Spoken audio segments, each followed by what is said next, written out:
Yeah, I think we do agree about it, and what I said before is all true.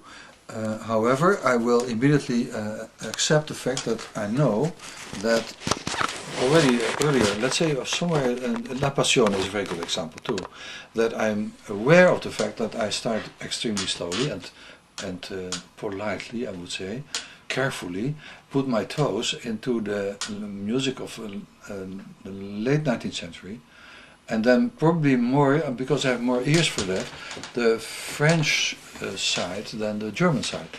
So I still never listened to the German late romantic music. Up to Schoenberg, I never listened to that.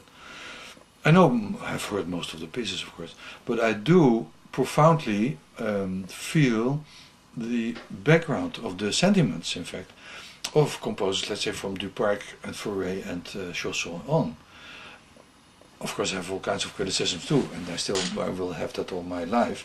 I think I criticize the whole idea of expression of the late 19th century, not the early one, the late 19th century. But it's true that in La Commedia, specifically in the fourth part also, and in the last part, it's very evident that I really am outspoken about using that kind of musical techniques to express music in the first place. Don't ask me about if it's a direct expression of the suffering I have had in my life, for instance, and I will say, dear, don't worry too much about this kind of details. It's much more interesting that I think, in a way, I think, like a very strange remark of Strauss, if it's true, Richard Strauss, who said, "Give me the telephone of Munich and I make an opera on it." That's the approach which sort of makes me feel at home with. I don't know. I know very well what I do, and I know there are moments in the fourth and the fifth part which are really moving. But I did that in Hadewig, for instance, also. It probably has to do with some certain subjects which bring this up. And when you ask me how and why, that's probably more your terrain than my terrain. And I think I know that sometimes you have to be very open and direct. That's probably the best way to explain it.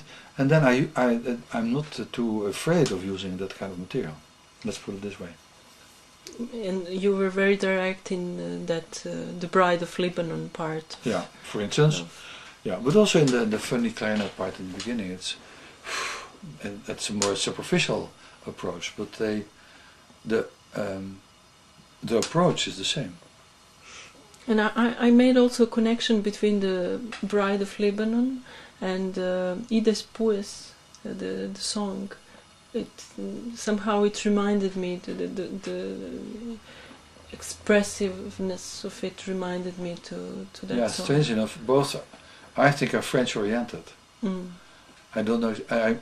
One of the things which is very typical for Ides Puis is the movement of the harmonies, and they I think are very close to Maillot. And Thijs Maillot is a very special composer who I do like. It's very close to my being, specifically because of it sounded in my house when I was a kid.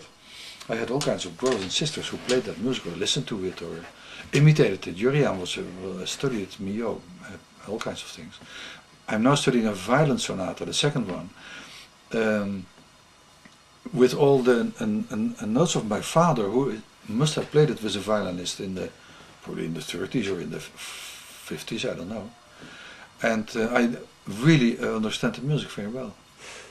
I have my criticism, but I can imagine that, no, this tenor part, or the middle part, I think you should leave out that few bars. I can imagine that I say that kind of things to an imaginary Maillot.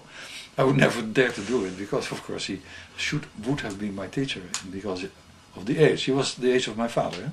My father has played with him quatre mains for hands, the Création du Monde, when Maillot gave a lecture on that in 23, 24 or something like that.